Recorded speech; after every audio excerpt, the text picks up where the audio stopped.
acadêmico, professor Júlio Schmidt, da Univale.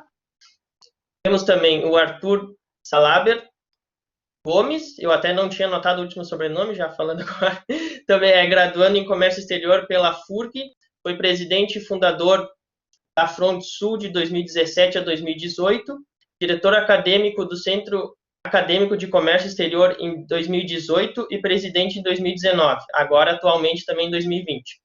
Tempo que também foi membro do Conselho de Centros e Diretórios Acadêmicos do campus Santa Vitória do Palmar. Membro do Coletivo Negro Carolina de Jesus desde 2019. Gerente de projetos da RIEX Júnior, empresa júnior dos cursos de Comércio Exterior e Relações Internacionais. Temos também a presença da Gabriela Silveira, ela é estudante de agronomia da UFIRGS, acho que seu... Isso, não, é isso mesmo. Ah, tá, obrigado. Bolsista de iniciação científica e membro da empresa Júnior. Foi diretora da Universidades Públicas da União Estadual dos Estudantes do Rio Grande do Sul. Membro do Diretório Acadêmico da Agronomia da URGS, coordenadora geral do DCE da URGS por 2 gestões e conselheira universitária. Atualmente é vice-presidente sul da União Estadual dos Estudantes. Bom, pessoal, a gente vai liberar as perguntas do chat a partir das 9 horas e também a lista de chamada. Bom, a gente dá início, então, ao tema hoje, movimento estudantil. E agora, Renan, eu passo a palavra para você. Show. Pessoal, até quando a gente estava formatando todos os painéis, né, o Juliano, a gente sempre colocou muita questão da educação e do movimento estudantil. A gente acha muito importante, até porque o Intercomim, ele nasceu do movimento estudantil, foi um centro acadêmico que começou a organizar. Vocês estão todo mundo me ouvindo bem? Que eu estou de fone? Vocês estão todo mundo me ouvindo bem? Bem certinho. Eu vou continuar, porque sabe que o home office é aquela coisa, ó, uma moto continuando, galera, a gente sempre achou importante a educação, a gente sempre achou importante o movimento estudantil. A gente sempre, eu e o Juliano, a gente participou dos centros acadêmicos, já atuamos em 2018, 2019, 2020. Eu também estudei e fiz comércio internacional na UX, me formei agora esse semestre. E a gente tem um Intercomim que a gente organiza desde 2018. E a gente sempre tenta colocar assuntos relacionados à educação, ter painéis relacionados à educação e ao movimento estudantil. Claro, toda a bagagem de comércio exterior, então, importação, logística, enfim, todos os temas que abrangem a área. Mas o movimento estudantil, eu particularmente, o Juliano também, né, enfim, a gente participou muito, foi muito presente, foi uma coisa que a gente atuou muito forte. E, enfim, nasceu o Intercomim, né, que desse movimento, dessa participação, a gente nasceu o Intercomim. O Intercomim, ele tem esse objetivo, né, de união, de unir estudantes, professores, profissionais, empresas, entidades, que é muito importante a gente ter essa conexão do acadêmico com o profissional, da sociedade com a universidade. Então, o movimento estudantil, ele é muito presente, né, nesse elo, né, enfim, faz essa conexão. Enfim, hoje a gente vai falar bastante, eu não vou me ater muito aqui nos detalhes, mas a gente concorda com o movimento tão importante que a gente tem um painel, né, específico para a gente trabalhar sobre isso, debater assuntos, trocar experiências, essa é a ideia hoje. E alguns tópicos assim, que eu acho importante comentar, da importância do movimento estudantil, por exemplo, que teve muito presente na campanha Petróleo é Nosso, que foi na época que surgiu a Petrobras, né, teve o descobrimento ali na bacia da Bahia, no petróleo, etc. Teve toda a questão de desenvolvimento, enfim. E o movimento estudantil ficou muito presente nessa campanha do Petróleo é Nosso, porque questão de regularização, o movimento estudantil também lutava por uma porcentagem dos ganhos, dos royalties, transferidos para a educação, para fomentar a educação. O movimento estudantil também foi muito forte, foi muito importante na ditadura militar, por mais que tenha atuado clandestinamente, né, ele foi muito forte. Clandestinamente tinha suas reuniões, tinha suas ações, suas atividades para, enfim, sobreviver a esse sistema de ditadura. As diretas já também, que é um processo lá no finalzinho da ditadura, lá na redemocratização. Enfim, que a população, a sociedade vai às ruas para exigir eleições diretas, né? Eleições onde o povo vota. Mas o movimento estudantil sempre foi um movimento social muito forte, sempre esteve presente nas principais causas da sociedade, causas trabalhistas, lógico, é mais envolvido com a educação, é mais conectado à educação, que vem, né, da educação, movimento estudantil, mas, enfim, o ambiente, né, mas sempre esteve conectado com outros aspectos da sociedade, com outras questões de políticas sociais, políticas públicas, sempre lutando pelos direitos. E eu acho importante, sim, a gente falar, todo ano a gente pretende ter um painel que aborde isso, que a gente consiga fomentar essa chama do movimento estudantil nos outros comércios, nos outros cursos de comércio exterior, em outras entidades. Basicamente é isso a minha fala inicial, Jurandir, se você quer comentar alguma coisa. Não, acho que é exatamente isso que tu falou. A gente sempre passou para os alunos que o movimento estudantil é muito importante, porque a gente está representando eles na universidade. Então, a gente é um espelho deles, a gente está lá atuando, fazendo de tudo por eles, e o que precisar a gente está à disposição. A gente sempre pede, sendo diretório acadêmico, DCE, o que eles precisarem de ajuda, falar com nós, que a gente tem um link ali mais próximo ao coordenador. E é muito importante, como tu comentou, desde a história, desde o princípio ali, o movimento estudantil ele vem se tornando cada vez mais forte no Brasil. E é isso que a gente quer falar agora da história, então até vou passar a palavra ao Leandro. Ele vai comentar um pouco da história do movimento estudantil.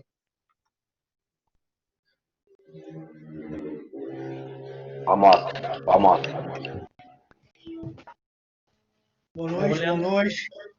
Boa noite. Como é que estão? Parabéns. Ontem, hoje também, podendo participar com vocês. Ao Luiz, nós estamos mortos, velho. Desconfio gostaria muito que essa tivesse tido a oportunidade de a gente fazer presencial. Tenho certeza que logo depois de hoje a gente ia com massas. É mesmo, Alice?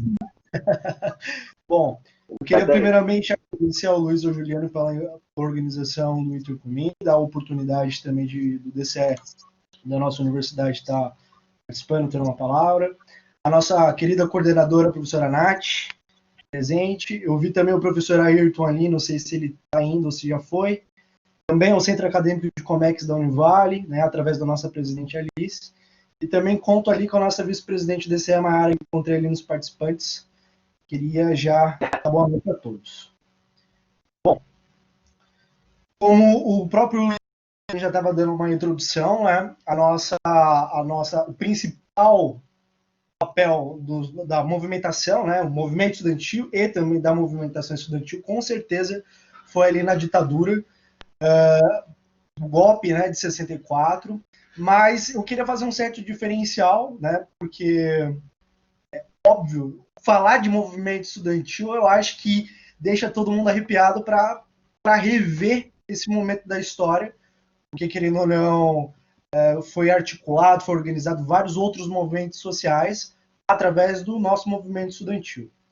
Mas eu quero pegar a fundamentação disso, como é que começou. É óbvio, né, como o Luiz já falou, já citou, é a base da nossa educação. A fundamentação para a nossa movimentação estudantil no Brasil é através da educação. Mas a educação no Brasil, de fato, como começou? Até meados dos anos 80, a gente não tinha ali muito, a população brasileira não se interessava muito pela qualidade de ensino, a galera preferia, uma questão axiológica, né?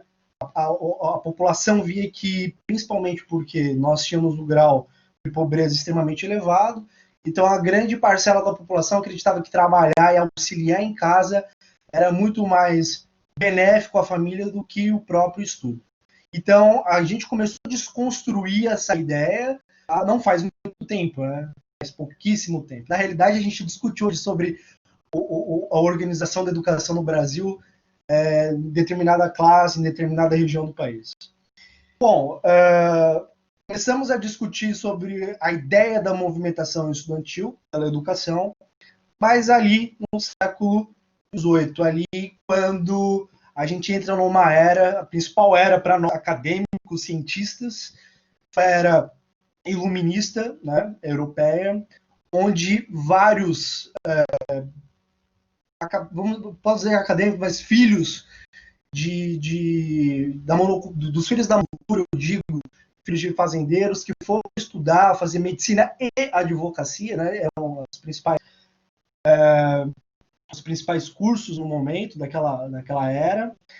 Iam para a Europa, estudavam principalmente na França, Portugal ali também, nós temos a nossa relevância, Inglaterra, e voltavam com essa ideia, a ideia iluminista, que então ali era o processo da dessacralização, onde era o processo europeu, né, de tirar a ideia da religião e separar ela da ciência e trazer isso para o Brasil. Isso foi ali em torno de 1780, colado com a Revolução Francesa, a Revolução Constitucional Americana, e também a gente traz aqui para o Brasil. O principal, por mais que a gente não fala, mas um dos grandes marcos do nosso movimento estudantil é em Minas Gerais. A Inconfidência Mineira é um movimento estudantil, por mais que fosse uma pessoa mais velha, com pessoas mais velhas, mas isso veio da ideia europeia no movimento estudantil iluminista, né? Que a gente pode caracterizar isso. Segundo passo, né, que era atravessando o Brasil colônia, pós-Brasil colônia, nosso primeiro marco, a gente tem ali a primeira organização, a organização da Revolta Separatista, né? Isso é um marco extremamente histórico, né? Não sou historiador, mas é coisas básicas que a gente aprende na escola. Mas o movimento separatista ali foi o grande marco precursor para 1901, né? Organizada a Federação dos Estudantes Brasileiros. Mas como eu disse para vocês, discutir sobre educação no país ainda é uma coisa hoje mais efervescente por causa da nossa comunicação, né? Estamos conversando com a galera no Rio Grande do Sul, viu o mapa do Intercomin em todo o país, eu fiquei totalmente arrepiado, parabéns. Você viu? Você viu que loucura? Eu fiquei muito feliz, muito feliz. E a internet nos aproximou, obviamente, deu muito conhecimento, tomou alguns outros, mas esse é outro momento. Mas não podemos deixar de falar, obviamente, logo depois desse marco de 1901 da Federação Brasileira dos Estudantes, a fundação da nossa União Nacional dos Estudantes, né? Foi em 1937. Ela foi um marco no país, justamente porque ela discutia sobre o que a gente ainda discute hoje, né? Ensino de qualidade e uma sociedade mais justa. Acho que é o lema principal em qualquer convenção da própria da UNE, das UES. A principal é o ensino de qualidade e uma sociedade justa, e também uma universidade crítica, uma universidade participativa. É o que nós, TCEs e centros acadêmicos, né, localmente, vamos dizer, discutimos. Bom, em 1937 nós estávamos passando por outro golpe, vamos dizer assim, né, caracterizado na história como isso.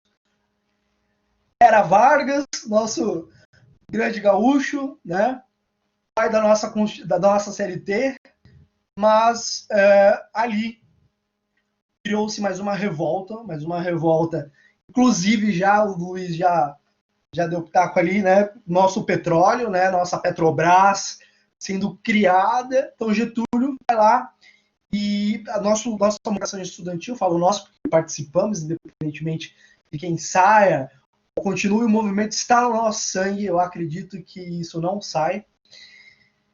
Então, discutimos sobre o petróleo, a porcentagem é uma coisa atual também, mas desde lá a gente discute sobre o royalties de petróleo, a participação da educação no país. Bom, golpes, conflitos sociais entre as décadas de 40, 50, uma parte democrática, mas muitas perturbações sociais. E aí acontece a principal, que hoje pessoas negam, jornais negam, mas não tem como negar esse fato histórico brasileiro, foi a ditadura militar, o golpe de 1º de abril de 1964, e onde, né, a nossa UNE, nosso movimento estudantil, principalmente captado na região sudeste, mas também nas capitais do país, fizeram uma grande movimentação,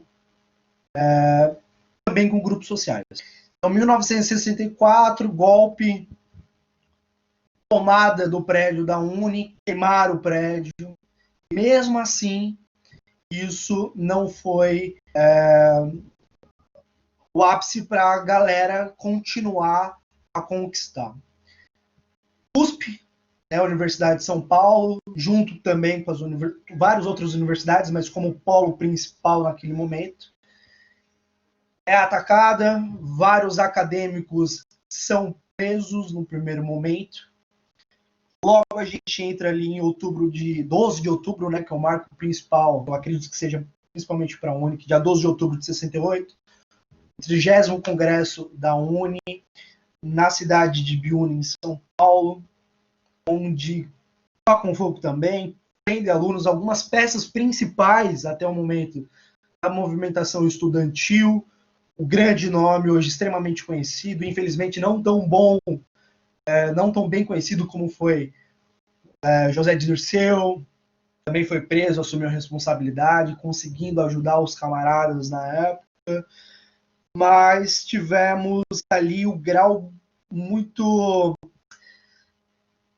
apimentado da ditadura militar, que foi entre os anos de 1968 e 1973, que hoje é um marco, a gente discute sobre a Comissão da Verdade, isso aí está para todos, o que não tem como ignorar ou mentir ou fraudar.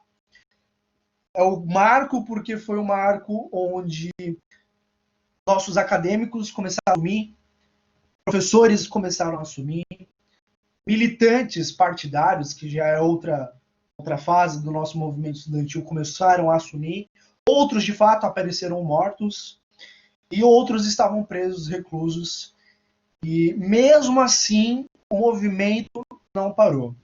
Teve que passar por um momento de clandestinidade, né? Não tinha como se botar, a censura ela estava muito em evidência, não só para nós cientistas, acadêmicos, mas também para artistas, também é um outro grau de movimento social, também eram acadêmicos, a gente fala acadêmicos, mas a parte estudante dos secundaristas, que são os nossos grêmios estudantis.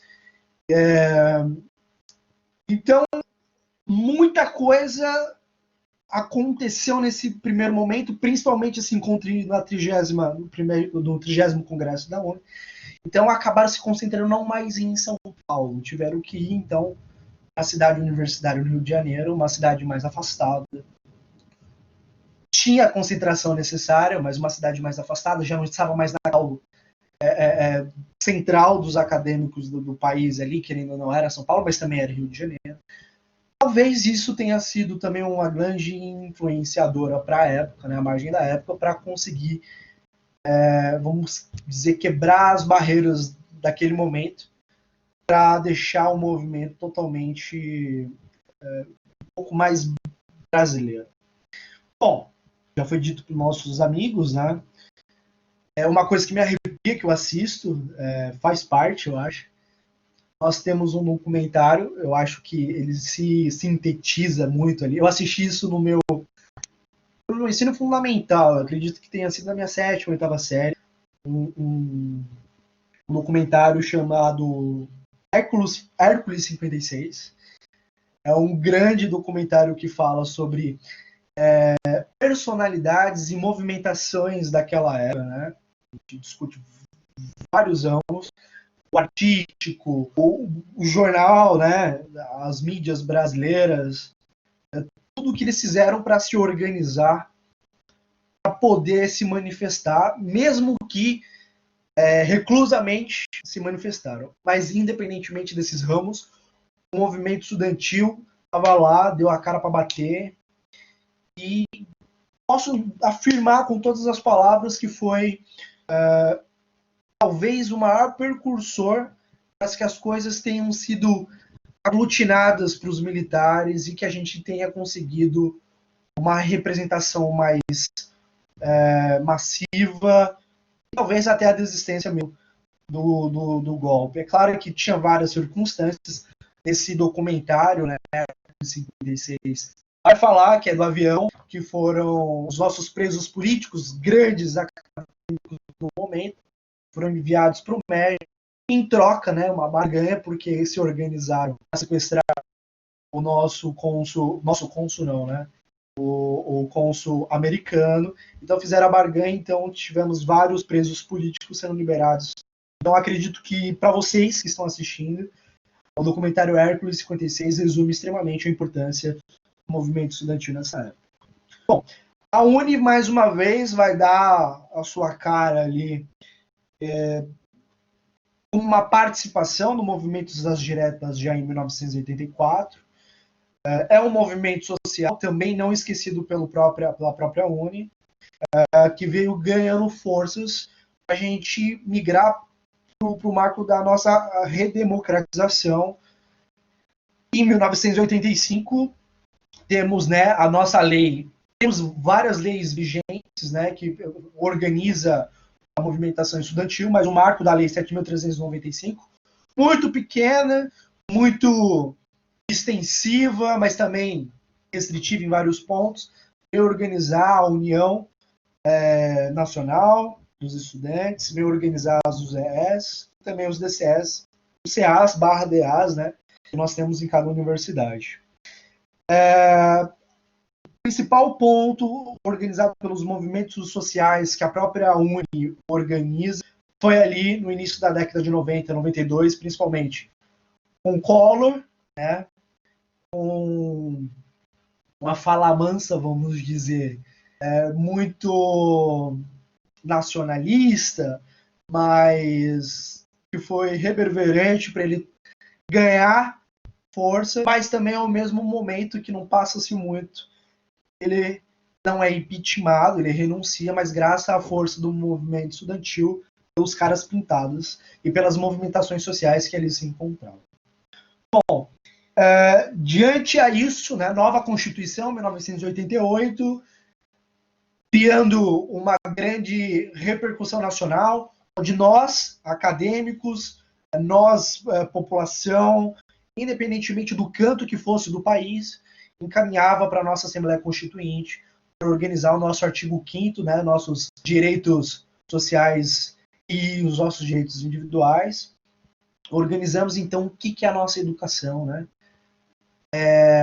Organizamos também o que são os nossos direitos, revogam todo aquele mal deixado pela ditadura, né, criando mais oportunidades, principalmente sobre nosso direito de ir e vir, nossa residência como nosso domicílio inviolável, mas também traz a educação como obrigação estatal e também subsídios para autorizar e dar, então, foi o que eu falo, a chave, né, a virada da chave, para a população brasileira tomar a educação como o rumo do futuro do país. Acredito, né, que a Gabriela vai discutir sobre, principalmente, educação no nosso futuro do movimento estudantil.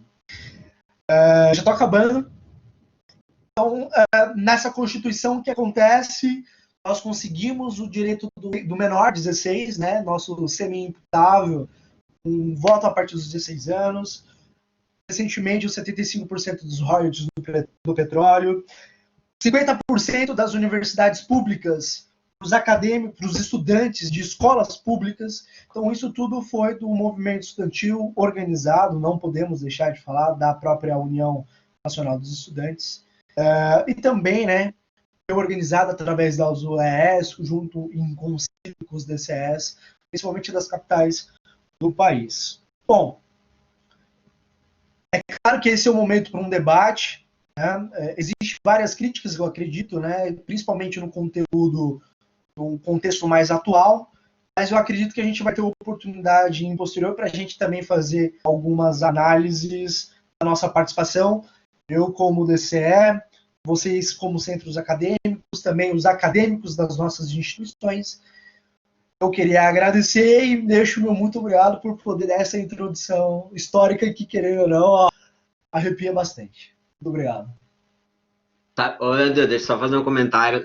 Sabe as músicas? As músicas da ditadura me arrepiam, cara. Aquela, pra não dizer que eu falei das flores, sabe? Porque, né, enfim, como tinha muita censura, tu até comentou muito isso, às vezes o protesto era, né, por dentro das músicas, ou enfim. E aquela música, pra mim, quando eu escuto, parece que eu tô lá na multidão, sabe? É um negócio assim, não sei, é uma percepção minha, né? Loucura da minha cabeça. A gente utilizou, a gente utiliza até hoje como um marco principal, né, para a discussão da conquista, as Questão ações. artística, né? É isso aí. Excelente, excelente, muito bom. Bom lembrar essas datas, são muito importantes. Isso traz, nem tu comentou ali que o movimento ele vem sendo muito forte, isso de geração para geração. Então é muito importante que ainda tenha e venha acontecer ainda o movimento estudantil. E hoje ele faz muita coisa e consegue muita coisa também. O pessoal acha às vezes que não vai dar nada, não vai conseguir nada, mas realmente com a luta as coisas acontecem, Basta a gente se juntar, né, para isso acontecer. Bom, o tema importante também nessa luta é a participação feminina do movimento estudantil. E agora daí a gente chama a Alice, que também é coordenadora também do evento do Intercomim, coordenou, ajudou. Então, a participação dela. Boa noite, Juliana. Boa noite, pessoal. Primeiramente, muito obrigada pelo convite, pela oportunidade de fazer parte tanto da organização do Intercomim, quanto do painel de palestrantes, que era uma coisa que eu não estava esperando. E, bom, o Leandro acabou de dar uma introdução histórica para a gente, que é muito bom, porque a minha fala ela vai ser um complemento da dele. Eu não consigo falar sobre a participação feminina no movimento estudantil sem falar do movimento histórico também. Então, eu vou dar início aqui agora, tá?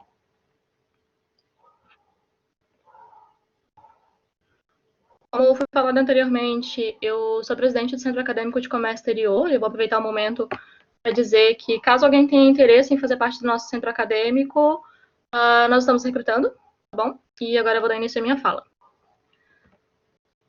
Para falar sobre a participação feminina no movimento estudantil, eu preciso falar um pouquinho sobre o nosso contexto histórico. Como o Leandro comentou anteriormente, ali em 1788, a gente teve a Inconfidência Mineira, onde tem o primeiro registro de movimento estudantil no Brasil, que ocorreu basicamente porque um grupo de estudantes se reuniu para questionar as altas taxas de impostos cobrados pela corte portuguesa na época. A partir de 1932, a gente tem o direito ao voto instituído em Constituição. A gente, no caso, as mulheres, tá? Esse contexto histórico ele vai abordar um pouquinho tanto a questão da história do movimento estudantil no Brasil, quanto também do movimento feminista, porque é uma conversa entre os dois, em alguns momentos eles se convergem, em alguns momentos eles se fundem, então é interessante trazer dessa forma. O que acontece? Até 1932, a mulher brasileira ela não tinha direito institucional de votar. O primeiro registro que a gente tem de uma mulher votante no Brasil é de 1927, o estado do Rio Grande do Norte fez uma lei estadual que permitia que as mulheres votassem naquela região. Aí, então, em 1928, que foi o ano seguinte, a gente tem Alzira Soriano, a primeira mulher eleita a prefeita na história do Brasil e da América Latina, o que foi um marco muito importante do movimento feminista em si, que ainda não tinha forma, pelo menos na América. Em 1962, a gente tem, então, a instauração do Estatuto da Mulher Casada, que, como vocês sabem, o Brasil ele é um país com culturas bem patriarcais, para não utilizar os termos. E, então, até aquele período, a partir do momento que a mulher se casasse, era obrigada a usar o nome do marido, ela não podia fazer nada que fosse contra aquilo que o marido quisesse. Se ele falasse para ela, não quero que você trabalhe, ela não poderia trabalhar. Se ele falasse para ela, não quero que você ensine sobre movimentos sociais ou alguma coisa do gênero para os nossos filhos, você não pode ensinar aquilo. Se o seu marido fala para você, olha, eu não quero que os nossos filhos vão para a escola, eu quero que você ensine-os em casa, ela era obrigada a acatar. Mas, em 1962, houve essa mudança e a mulher ela passou a ter direitos de ter os seus próprios bens financeiros, de ter as suas próprias decisões, e caso ela não tivesse interesse em pegar o sobrenome do marido, ela estava permitida lei e ninguém podia fazer nada contra isso. E é maravilhoso. Em 1965, a gente tem a instauração do AI-5 após o golpe militar de 64, e é onde a gente entra no assunto do feminismo dentro do movimento estudantil. O que acontece? Durante o período da ditadura, foi um dos períodos em que o Brasil teve uma maior participação do movimento estudantil dentro da história dele inteira, porque foi um momento muito sombrio da nossa história. E, bom, houve ali a queimada da Uni, que nem o Leandro falou anteriormente, teve várias coisas, mas um ponto interessante é que no período entre 65 e 1970, a participação das mulheres dentro da universidade era de apenas 1/3. Porém, as mulheres representaram grande parte e grande força dentro do movimento estudantil nesse período da ditadura, que muitas delas pegaram em armas e fizeram coisas que os homens não estavam acostumados que as mulheres fizessem. Elas pegaram a postura dos homens. E isso foi uma coisa que, na época, foi completamente absurda. Mulher usando arma, indo na rua, brigar com um policial, e gerou todo um movimento, toda uma briga, toda uma intriga. E aí, então, a gente tem, a partir de 1966, o exílio de algumas dessas mulheres, que elas tinham uma média de 20 a 29 anos, grande parte delas eram universitárias, principalmente ali na região do Sudeste, de aqui para o Sul. E aí, então, a gente tem, em 1968, o conflito armado, que foi um dos piores momentos dentro desse período da ditadura, que é realmente é uma parte mais perigosa, digamos assim, desse trecho que eu falei, das mulheres pegando em armas, indo para a rua junto com o pessoal, e, bom, tudo aquilo que vocês já sabem e que o Leandro já falou anteriormente também. A gente tem em 1975 um marco muito importante na história do movimento estudantil e do movimento feminista, porque 1975 foi instaurado pela ONU como Ano Mundial do Feminismo. Então, nesse ano foram instauradas várias políticas públicas em favor dos direitos das mulheres, que até então a gente não tinha. Em 1975 também foram feitos movimentos dentro do Brasil para que o governo soltasse, libertasse aqueles que foram considerados como criminosos de guerra durante o período ali do golpe. E... Ai, gente, desculpa, me perdi. Durante o período ali do golpe, e aí também teve várias questões, tipo, solicitando o desenvolvimento das creches, melhoria das educações, do sistema de educação. E isso se dá, então, até 1960, 1985, onde as mulheres que foram exiladas no período anterior, elas se reúnem na França, um grupo de estudantes, entre 18 a 29 anos, mais ou menos, um grupo de graduandas, e começa a fazer os círculos de mulheres lá na França, e inicialmente era um movimento feminista, voltado às mulheres que estavam exiladas lá, e depois de um tempo isso passou a tomar uma proporção muito maior do que aquela que estava sendo imaginada, do que aquela que estava sendo esperada. Depois, em 1988, com o crescimento do movimento estudantil novamente, o crescimento da participação social do pessoal querendo falar, gente, não dá mais, não quero mais. Então, a gente tem ali uma grande adesão das mulheres aos movimentos de esquerda, porque é impossível falar de movimento estudantil sem falar de política. E então, o que acontece? A gente tem uma adesão muito maior das mulheres aos partidos com ideias de esquerda, porque os partidos de direita, eles instituíam que as mulheres, elas tinham os deveres de casa, elas não poderiam ter uma participação política, elas não poderiam ter uma participação na sociedade, então era uma visão muito mais patriarcal. Então, já na esquerda, as mulheres, elas tinham essa flexibilidade, elas podiam ter voz, elas podiam falar, então foi onde realmente houve uma grande participação das mulheres na sociedade, a partir do momento que elas passaram a fazer parte dessa parte da política. Então, a gente teve grandes movimentações e organizações da sociedade com a redemocratização e também teve a luta pela política, uma marca significativa, o pleito de 1982.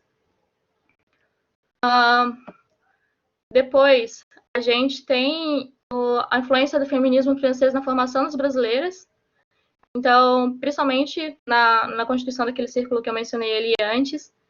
E aí, a gente entra, então, em 1988 também, quando a Constituição Federal Brasileira reconhece a igualdade dos gêneros, ou seja, a partir de agora, as mulheres têm os mesmos votos e os mesmos direitos que os homens já tinham há centenas de anos. Então, aí, dentro desse contexto histórico, a gente se pergunta, quem são as mulheres no movimento estudantil? Quem são as mulheres na história do Brasil? Eu queria fazer uma pergunta para vocês, porque eu tenho uma memória muito boa. Se a memória humana fosse uma CPU de computador, eu com certeza teria 1 tera de memória. E o que acontece? Eu me lembro muito bem de todo o meu ensino fundamental e meu ensino médio me perguntar por que eu não estudava sobre mulheres. A única mulher que eu já estudei na minha vida inteirinha, pelo menos dentro da educação básica, que não fosse literatura, ou seja, que não fosse poesia, mas que envolvesse realmente algum tipo de movimento, algum tipo de ativismo, algum tipo de ação política, alguma coisa que não nos impactasse só emocionalmente, não fosse apenas uma leitura de praxe, por assim dizer, mas alguma coisa que realmente marcasse, foi aquela moça aqui de Santa Catarina, Anita Garibaldi. Foi a única mulher que eu me lembro de ter estudado. E aí, quando eu fui fazer a pesquisa para poder montar essa apresentação aqui para vocês, eu descobri algumas coisas que eu achei muito interessantes. Que dentro daquele tempo ali que eu falei para vocês, lá de 1788, etc, etc, a gente tem Dandara dos Palmares, que ela é um ícone na luta contra o racismo no Brasil. Ela fez... Eu não tenho nem palavras para descrever essa mulher. Ela fez parte da luta quilombola do século XVII. E a gente também tem a Luísa Maim, que é envolvida no Levante dos Malés, 1835. Eu não sei se vocês já estudaram sobre isso, mas senão eu posso responder depois. E aí, assim, a gente tem várias outras mulheres. Só que uma coisa que é interessante é que quando você pesquisa o contexto histórico e a participação feminina no movimento estudantil, muito embora existam vários trabalhos de tese, de dissertação e etc., sobre esse tema, você não consegue descobrir quem são essas mulheres. Por que esses nomes foram apagados da história? Quem são as mulheres do movimento estudantil no Brasil? Quem são as mulheres da história do Brasil? Por que o nome delas não está por aí? Sabe? E não só no Brasil, mas no mundo, muitas e muitas mulheres fizeram feitos incríveis. E elas não têm o nome delas na história. Simplesmente foi apagado, única e exclusivamente por uma questão de sociedade patriarcal. Única e exclusivamente por ter que lutar pelo seu espaço dentro de uma sociedade que não as aceita. Então, como eu falei antes, é impossível eu abordar o movimento estudantil brasileiro, a participação das mulheres no movimento estudantil, sem eu fazer essa fala. Sem eu me perguntar quem são essas mulheres. Em 1964, 84, grande parte dos professores formados para a educação básica fundamental eram mulheres, que antes não era permitido. Hoje nós temos mulheres em cargos de grande prestígio. Nós temos mulheres como gerentes, nós temos mulheres como coordenadoras, nós temos mulheres como CEO. Mas uma coisa que eu acho interessante é que dentro das grandes empresas, isso é uma coisa que eu pude observar na minha própria realidade profissional, é que as mulheres elas não ocupam os cargos mais altos. Temos gerentes, temos coordenadores, mas diretoras, presidentes nós não temos. Então, a gente precisa ter essa abordagem, tanto em relação ao feminismo quanto ao movimento estudantil, de por que nomes, por exemplo, como José Serra, que é hoje um político conhecido, tem história no Brasil, tem seus feitos, seus desfeitos, enfim, não vou entrar nesse mérito, ele tem seu nome na história, ele tem suas lembranças. Agora, as mulheres que foram lá no período da ditadura, que foram estupradas, que tiveram suas famílias inteiras mortas na frente delas, não que os homens não tenham tido, mas aqui, né, tortura para a mulher ela é um pouco mais complicada, porque o pessoal consegue ser criativo quando eles querem, e não é uma coisa legal, não é criativo no sentido bom. E essas mulheres, elas não têm o devido respeito que elas deveriam ter, sabe? Elas não têm o devido espaço que elas deveriam ter pelas coisas que elas fizeram. Recentemente, a gente teve muitas conquistas no movimento estudantil, como o Leandro comentou anteriormente. A gente tem a questão do petróleo, nós temos uma parte do PIB, que, se eu não me engano, equivale a 10%, que foi instaurada em 2016, que deveria ser única e exclusivamente para a educação, devia ser o dinheiro 100% para a educação, aquele. Nós temos a instauração do Fundez e vários outros, mas quando você vai pesquisar sobre isso, você não acha a participação feminina. Você não acha o nome das mulheres. E esse é meu ponto de pergunta. Por que a gente não acha? Por que a gente não tem isso? Porque, em pleno 2020, a As pessoas mais afetadas pela pandemia no mercado de trabalho foram as mulheres. O índice de desemprego que a gente tem entre as mulheres esse ano é o maior em 7, sabe? Normalmente, as mulheres no mercado de trabalho, elas representam 42% da nossa mão de obra. Esse ano está muito abaixo. Eu tinha anotado aqui, mas eu perdi quanto é que está. A mesma coisa em relação à participação no parlamento. A gente tem uma lei, que, se não me engano, ela vigora desde 2014, 2015, que diz que a participação de gêneros não pode ser inferior a 30% e não pode ser maior do que 50%.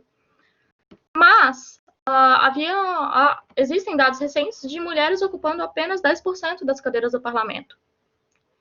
E assim, a boa parte dos nossos políticos, eles começam a carreira deles dentro do movimento estudantil. Eu não posso falar muito sobre outras universidades e tal, mas eu posso falar pela Univale, porque eu vejo, eu conheço, eu faço parte. Grande parte dos centros acadêmicos, maioria esmagadora, são mulheres. Mas a gente quase não vê. Por quê? Eu vou encerrar dessa forma. E fica a pergunta para vocês. Muito obrigada pelo espaço e boa noite. Muito obrigado, Alice.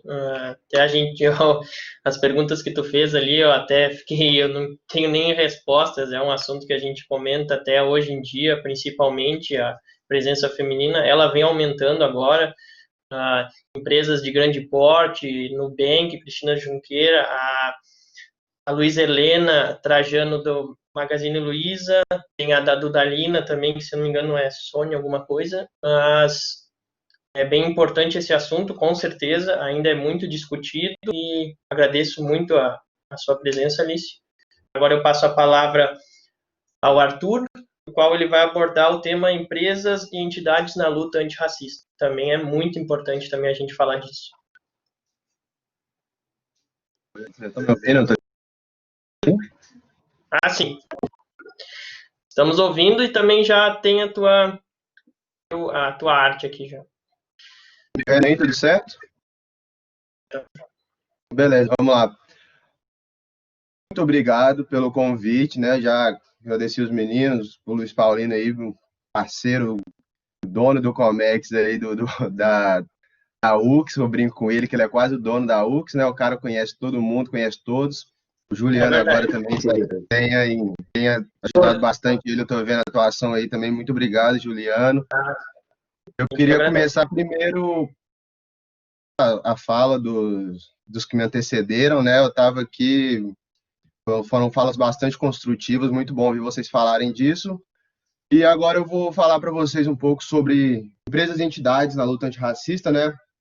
Bom, eu sou o Arthur, né? Como o Juliano já bem introduziu ali antes, eu sou membro do coletivo Negro Carolina de Jesus, eu sou gerente do departamento de projetos da empresa RIEX Júnior. Bom, já fiz parte da Atlética também, então essa questão de movimento estudantil, assim, de empresas e entidades, eu tô bem por dentro aí. Eu consigo passar aqui eu mesmo? Consigo, perfeito. Então, empresas e entidades na luta antirracista, eu vou dividir minha fala aqui. Primeiro eu vou começar pelas entidades, depois eu vou para as empresas, né? Falando um pouco sobre entidades na luta antirracista, eu vou focar um pouco mais no papel das universidades. As universidades, ela tem um papel extremamente importante na luta antirracista.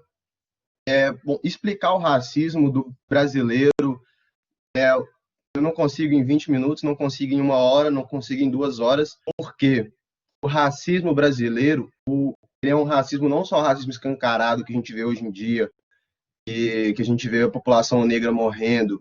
Existe também uma coisa que muito se fala, que é o racismo estrutural, e aí que é uma das maiores problemáticas, e é o que a gente tanto luta para combater. E as universidades têm um papel importantíssimo na luta, no combate ao racismo estrutural, e principalmente, vou falar aqui sobre as ações afirmativas. Né? O que são as ações afirmativas? Ações afirmativas são ações que têm um intuito de muito baseado no que a própria Constituição brasileira prega, de tratar, né, os desiguais de forma desigual. O que significa? A gente não pode cair na demagogia da meritocracia, né, que tá todo mundo nivelado e aí basta o seu esforço para você conseguir, né? E isso é um mito da meritocracia que existe muito grande aí. Nós somos sim, a sociedade ela é desigual, a desigualdade social, socioeconômica existe e é bastante escancarada nisso, as questões, e as ações afirmativas elas vêm para tentar corrigir esse erro, né? Uma questão até de reparação histórica e tudo mais, onde a gente sabe que desde lá do tempo né, eu vou colocar uma aspas aí, mas no intuito de questionamento, né, da abolição da escravidão, porque aboliram a escravidão, mas não fizeram nem o mínimo, nem se importaram digamos assim, inserir o negro na sociedade. Então a gente sabe que foi desde aí que começou a questão de periferias e favelas no Brasil. E essa questão de estudos também é bastante importante, onde a gente vê que quem cresce, quem está ganhando dinheiro, hoje em dia é cada vez mais a mão de obra especializada, pessoas que têm estudo, têm formação, pós, MBA e tudo mais. E aí a gente começava a se perguntar muito como é que o negro vai estudar, sendo que o negro, primeiro, antes de tudo, ele tem que lutar para viver.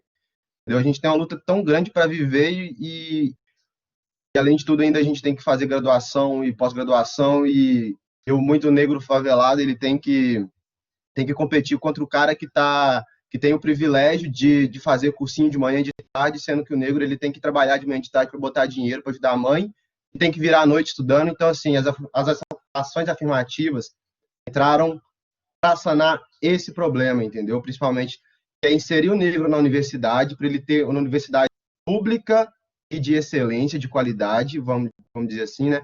Acho que não só mais na pública, também tem várias, eu estou vendo várias iniciativas de ações afirmativas também, né? Essa questão de ações afirmativas, vamos dizer assim, são as cotas, né? São as cotas. A gente vê isso também em algumas questões privadas, mas elas iniciaram nas públicas, né? Por isso que eu estou falando mais das públicas, foi onde iniciou. Para o jovem negro, e também não só o negro, né? A questão da socioeconômica, pessoal de renda baixa, ter acesso a essa informação, a essa qualificação para ela poder se inserir no mercado de trabalho melhor, né? Dentro das universidades, a gente tem a atuação dos coletivos, né? Então, vamos falar um pouco do papel e a importância dos coletivos, né? O que é coletivo? Para que serve o coletivo? O coletivo, ele nada mais é do que um grupo de pessoas que, por uma característica em comum, se unem em prol de alguma coisa, né? E isso é o coletivo, né? Literalmente um coletivo de pessoas. Os coletivos, nas universidades, eles têm muito o caráter de ser movimento social, coletivo feminista, coletivo negro, coletivo LGBTQI+, existem esses diversos coletivos, né, nas universidades, e não só públicas, mas também eu sei que existem nas privadas também, e é muito importante isso, porque o racismo ele não existe só na universidade pública, né, todo mundo sabe isso. O coletivo negro, então, a importância do coletivo, o papel dele, ele atua muito numa questão de rede de afeto. Por quê? Porque quando o jovem, falando de jovem porque é o perfil mais, digamos assim, o maior perfil das pessoas que adentram nas universidades, mas não só os jovens. A gente tem integrantes no coletivo mais velhos, até professores fazem parte também. É para você não entrar e não ficar perdido, não se sentir um peixe fora d'água. Então, nessa rede de afeto, a gente encontra literalmente isso, cara. A gente encontra literalmente afeto, a gente encontra apoio, pessoas onde a gente pode se abrir, conversar, e pessoas que sabem que vão nos entender, são pessoas que a gente vai chegar e falar, pô, passei por isso, isso e isso, e aí tu não vai ter que explicar para aquelas pessoas, desde lá no começo, por que o racismo estrutural existe, são pessoas que entendem, né? Então, e tem uma importância muito grande nisso, principalmente na questão que atua, que a gente diz de permanência. Ou seja, não basta só, a gente percebeu isso, né, que as ações afirmativas, elas são para entrada. Mas não basta, digamos assim, no caso, né, do coletivo negro, não basta só o jovem negro ou a jovem negra entrar na faculdade. Ela tem que cursar aos 4, 5 anos, ela precisa da questão da permanência, entendeu? E o coletivo vem atuando, é importante nessa questão da permanência, onde a gente encontra amparo, afeto, entendeu? Pessoas que a gente pode conversar e se abrir. Então, e é isso que é o coletivo Carolina de Jesus, né? Enfim, falando aqui do nosso coletivo aqui da FURG de Santa Vitória do Palmar, a gente, desde quando as pessoas entram na universidade, ali na Semana da Acolhida, né, que a gente tem a Acolhida Cidadã, ali a gente já vai catando, já vai chamando as pessoas para o coletivo, pô, vem para cá, pode falar com a gente te entende, a gente vai, em momento nenhum, nada que você disser, a gente vai falar, não é isso que você disser, a gente pode ser que claro, né, dentro dos coletivos tem visões diferentes de mundo, de perspectivas, Então, mas nada vai ser imposto, tudo vai ser discutido, debatido e conversado, né? A gente entende, a gente se abraça. Então, é um papel muito importante de permanência na universidade, né? O coletivo Carolina de Jesus, né? Eu coloquei o printzinho da nossa página do Instagram lá para quem quiser conhecer mais, né? Pode estar seguindo a gente, pode estar e ver a importância, né? A importância do coletivo, então, é isso que eu disse, né? A questão principalmente da permanência na universidade. E a gente tem uma atuação muito forte nas redes sociais, que é também focado não só para as pessoas da rede social, do nossa faculdade, né, da nossa universidade. Além das redes sociais, a gente fala sobre questões de beleza, padrão estético, falas racistas, a gente mostra, traz, né, joga à luz pessoas negras importantes, onde, né, a Júlia falou há um tempo atrás que as mulheres muitas vezes são silenciadas, a gente também tem esse problema de silenciamento da comunidade negra, então a gente está sempre jogando ali para cima. Ultimamente a gente fez, não vendo aqui o último post, a gente fez uma mulher negra brasileira que trabalhou nos últimos álbuns da Beyoncé, e cadê essa mulher nos jornais, né? Cadê? Então a gente faz esse papel também. Estamos ali falando sobre fenótipo, pessoas negras amarem seus fenótipos, cara, é muito importante. A gente também tem um evento, né? Acorda Consciência, porque, claro, é impossível, a gente, no coletivo, a gente também tem esse viés militante, né? Esse papel de mostrar que é importante bater e lutar contra o racismo, então a gente faz muito isso no evento Acorda Consciência, a gente sempre faz ali na data, né, do 20 de novembro, que é da consciência negra. Esse ano vai rolar também, né, já estou dando um spoiler, vai rolar, se ligam lá no Instagram, a gente vai estar soltando aí, vai ser dia 19 e 20. Um evento muito importante, onde a gente traz diversas pessoas para falarem o racismo em diversos ramos, né? O racismo na academia, o racismo no mercado de trabalho, o racismo na sociedade, que é o que a gente diz, né? A estrutura racista. No evento, a gente sempre tenta trazer à luz isso, deixar bem nítido como funciona isso e o que a gente pode fazer para lutar contra isso, né? Porque às vezes a gente olha essa sociedade racismo tão enraizado, às vezes a gente perde as esperanças, mas o evento e a atuação do coletivo em si é muito bom, porque a gente mostra que a gente pode e deve lutar contra isso, entendeu? Falando agora um pouco, né, vou passar aqui, um pouco na atuação das empresas na luta antirracista, né, papel, a importância das ações atuais. É um debate que está inflamado agora, e a gente vai falar ali no finalzinho sobre essa questão da Magazine Luiza, da empresa Bayer, e agora mais também recentemente a fala super polêmica aí da Cristina Junqueira da Nubank. Vamos falar ali no final também. Empresas na luta antirracista. Eu comecei, primeiro vamos falar sobre o papel e a importância. Uma aguinha aqui. Por que isso é importante falar disso? Aí os números não nos deixam mentir. Proporção de negros e brancos, conselho de administração das empresas. Esse é dado do G1, né, do G1 do Grupo Globo, é focado no Brasil, né, isso são de empresas brasileiras.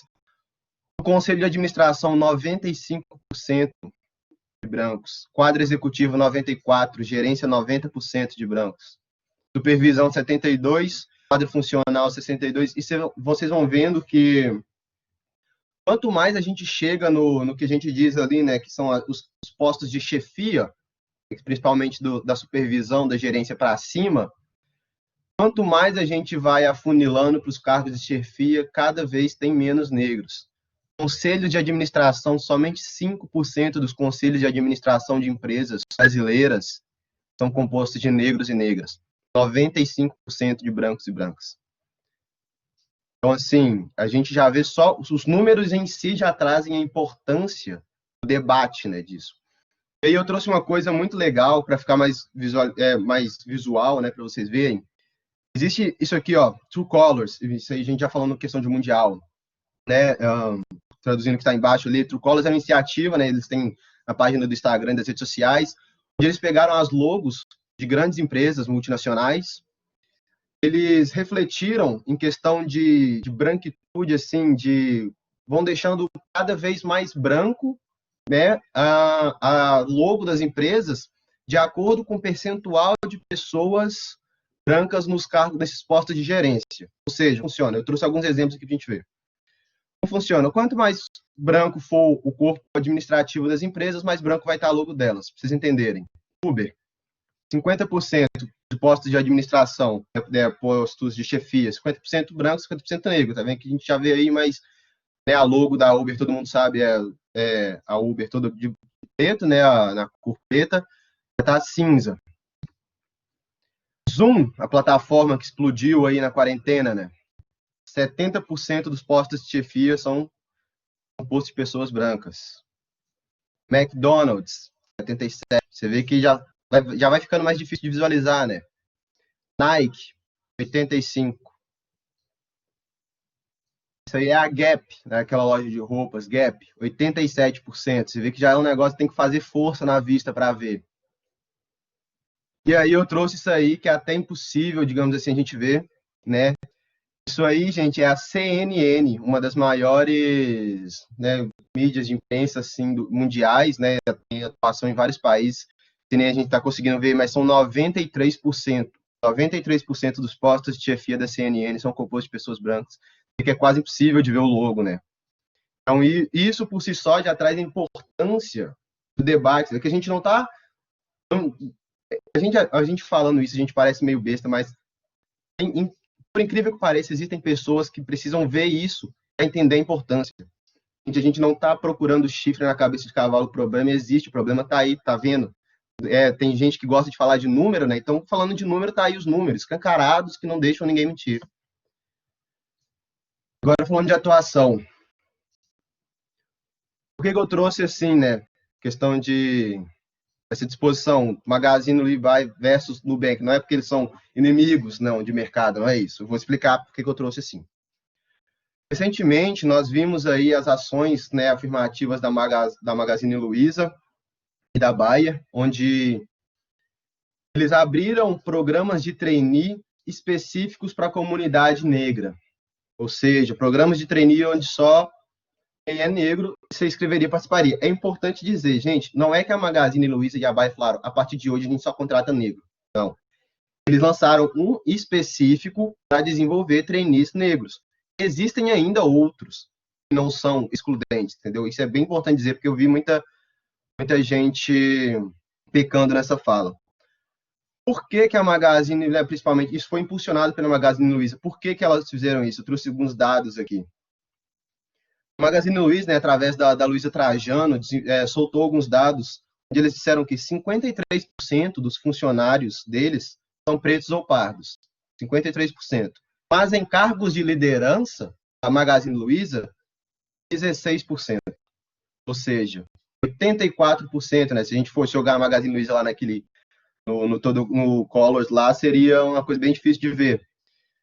E assim, em 15 anos do programa de trainee deles, em 15 anos, de 250 trainees formados, apenas 10 trainees eram negros. Então, por isso que eles sentiram essa lacuna de fazer até uma questão de reparação histórica, de fazer esse programa de trainees voltado para o público negro, que eles têm um problema, eles detectaram, né, finalmente, detectaram esse problema e estão tentando reparar isso.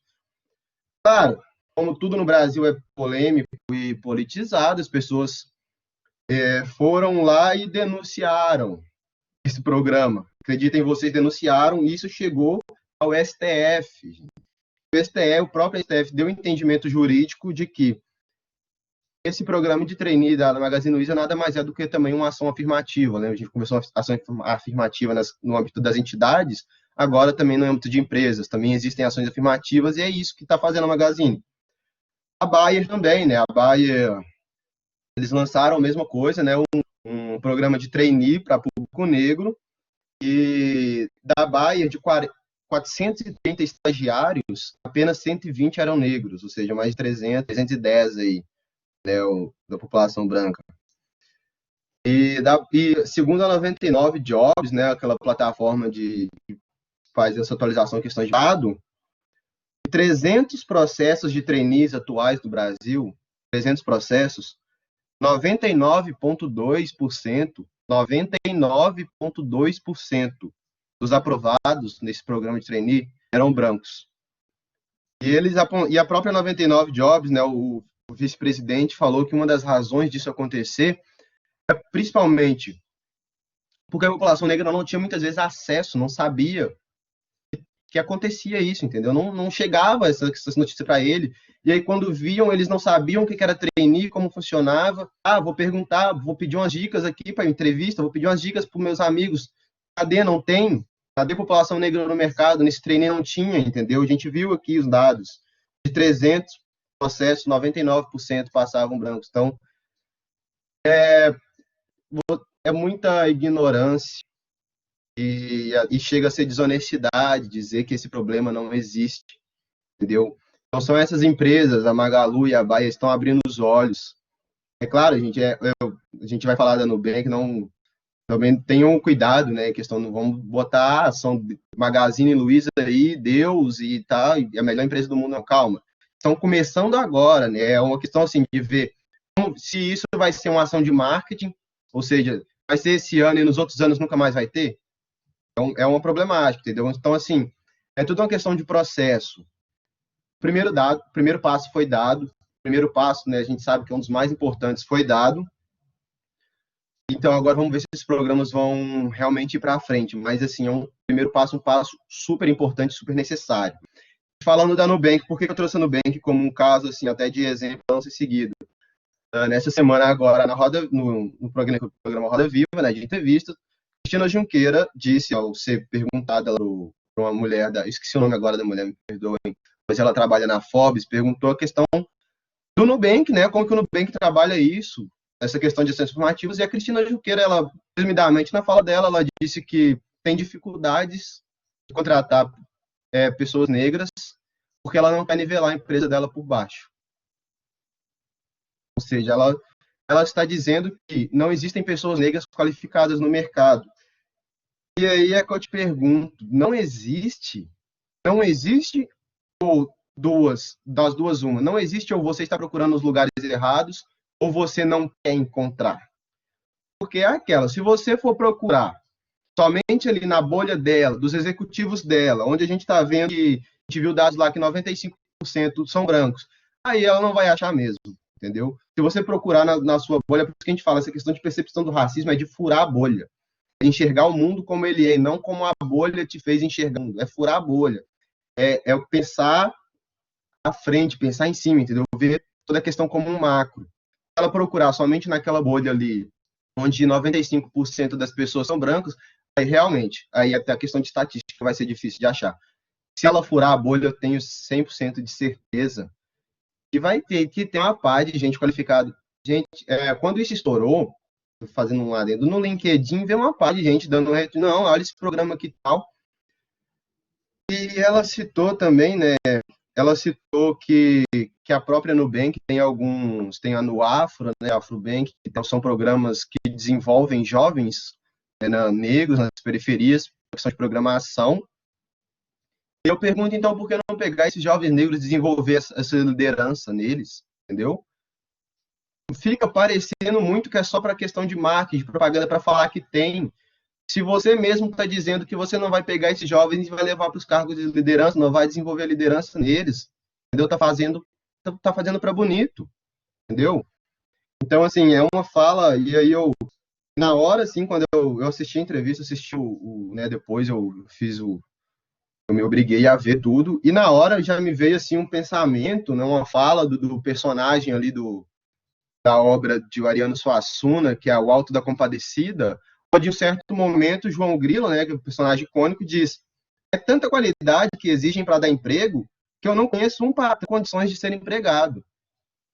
Porque aí a gente toca num detalhe que eu deixei encoberto aqui. As ações da Magazine Luiza da Baia, um dos primeiros tópicos era ambos dispensaram inglês. Eles falaram que se tivesse, por exemplo, questão de pacote Office, Excel, se tivesse dificuldade, a própria empresa, assim que aprovado, dariam essa capacitação para eles. Enquanto as pessoas pesquisaram, né, como foi esse processo seletivo da Nubank, aí lá era inglês avançado para todos os cargos, gente, de gerência para cima. é o que a gente estava conversando antes, né? Jovem negro da periferia, além de se matar para estudar, além de ter que trabalhar em casa, o cara ainda, você ainda vai exigir dele que ele tire ali o dinheiro que ele tem que dar para a família para ajudar as contas, para investir num curso de inglês, que todo mundo sabe, o curso de inglês no Brasil é caro, todo mundo sabe que é caro, leva tempo. A Magazine Luiza, por exemplo, a questão do inglês, no próprios pré-requisitos lá estava, o inglês não era necessário, e se a pessoa que entrou, né, o jovem negro que entrou, tivesse interesse, ela pagava um curso de inglês pro cara. E eu pergunto por que, Cristina Juncker, que o Nubank não pode fazer isso, entendeu? Ela não está contratando lideranças negras porque não tem no mercado ou porque não quer achar, ou porque não quer. Eu até disse, depois eu estava vendo ali as repercussões, né? Teve uma repercussão no LinkedIn que foi bem legal de trazer. A Monique Evelyn, ela trouxe que, acho que no ano passado ou retrasado, se não me engano, ela foi fazer uma palestra lá no Nubank. Ela e mais outros 2 professores negros foram falar justamente sobre essa questão. E aí ela disse que a própria, né, Cristina Junqueira abriu o evento, né, abriu o evento, e depois, sem explicações prévias e sem explicações posteriores, ela abriu o evento e foi embora. Não assistiu nem o começo do evento. Aí é o que a gente fica se perguntando, né? Não achou ou não quer achar? Entendeu? E é isso que a gente diz, esse é o papel das empresas na luta antirracista, entendeu? Empresas que estão aí, novamente, gente, muito cuidado, né? A gente analisar isso, a gente tem que ter cuidado. É claro, a gente tem que parabenizar os atos, os primeiros passos. A gente tem que também cobrar que isso não seja só para marketing, que isso continue e que realmente essas lideranças se desenvolvam dentro das empresas, né? A gente ter cada vez mais exemplos positivos do que negativos, né? Infelizmente, a gente sabe que a questão do racismo estrutural é gigantesco, está muito enraizado, né? A gente está falando aqui só de empresas e entidades, mas a gente sabe que esse debate ele se estende para o cotidiano, se estende para, enfim, para tudo, né? Então, assim, para quem quem se interessar e quer realmente fazer diferença, né? Não quer postar só a fotinha de um quadrado preto lá no Black Lives Matter e aí depois passa o resto do ano sem se preocupar. Então, gente, se atentem a essa causa, procurem saber disso. Eu indico aí, para quem gosta de livros, de literatura, indico aí um livro que chama Racismo Estrutural, do Silvio Almeida. Ele, inclusive, foi entrevistado do Roda Viva, né? Já assistam uma entrevista dele muito boa, é 1 horinha ali só, mas extremamente rico em conhecimento, e tem esse livro dele também. A gente também pode citar aqui o Pequeno Manual Antirracista da Djamila Ribeiro, enfim, tem vários. Tá aí, as pessoas estão falando, esse problema está sendo falado. Basta querer lutar, basta querer ver. E assim eu encerro, né? Eu deixo aí meus redes sociais para quem quer conversar mais, quem quer saber, me passa essas indicações aí, pode chamar lá. Não, achei que tu falou groselha, pô, vamos debater lá, vamos conversar lá. Tá aberto, pode me chamar lá, pode me procurar. E, enfim, assim que eu me encerro, novamente agradeço muito a organização do evento Intercomin, parabenizo pelo evento, inclusive, evento maravilhoso, foi desde ontem, sensacional o evento. Novamente, muito obrigado por ter me dado esse espaço para falar sobre essa questão tão importante. Sem palavras, muito excelente apresentação, Arthur. Quero iniciar dando os parabéns ao coletivo, isso é muito importante, acho que deveria ter em todas as universidades do Brasil. Tocou em assuntos ali que o pessoal às vezes fica meio assim, mas é muito importante a gente falar disso. Exatamente essa questão do Black Lives Matter, muita gente botou no Insta, botou aquela imagem, mas e depois? Passou 1 semana, 2, e aí? E continua com esse pensamento, mudou. Muito importante falar disso, essa questão das empresas também tem que olhar mais para esse lado, não é bem assim, e excelente apresentação, muito obrigado, Arthur. E é justamente falando dessa questão da mulher também, do racismo, o que a gente espera para o futuro, agora também do movimento estudantil. E é agora que eu trago a Gabriela a fazer a apresentação dela, a última palestrante do painel.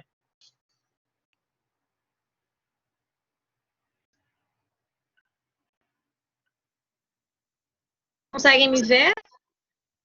Estamos te ouvindo. Boa noite a todos e Agora sim. boa noite a todos e todas. Eu quero primeiramente parabenizar aqui a toda a organização do Inter, ao Juliano, que também parabenizar todos aqueles que me antecederam, né? Grandes explanações, importantes explanações, inclusive. A gente está aqui no encontro de estudantes, não poderíamos deixar de falar sobre a importância do movimento estudantil, seja sua história, mas também a participação das mulheres e dos negros. Então, eu fico muito feliz de estar dividindo a mesa aqui com várias pessoas que trouxeram assuntos tão importantes. E quero mais uma vez me apresentar. O meu nome é Gabriela, eu estudo agronomia na Universidade Federal do Rio Grande do Sul e atualmente sou a representante da União Nacional dos Estudantes aqui na região sul. Então, eu quero fazer algumas coisas aqui, né? A gente não pode falar sobre o futuro do movimento estudantil sem falar sobre o presente e também o passado, e ele foi aqui brilhantemente exposto, principalmente pelo Luiz e o Leandro, que citaram algumas das lutas, né? E a história do movimento estudantil, principalmente o movimento estudantil organizado, a União Nacional dos Estudantes, se confunde com a história moderna, né, da nossa sociedade. Então, as lutas da juventude começaram antes, né, da fundação da UNE, mas foi a partir da fundação da União Nacional dos Estudantes que a luta estudantil, a luta da juventude, tomou um outro caráter. Então, foi aqui citado a campanha do petróleo, por exemplo, e é de saltar aos olhos que a entidade que representa os estudantes no Brasil foi a entidade que lutou e conseguiu fundar uma das maiores empresas estatais do mundo.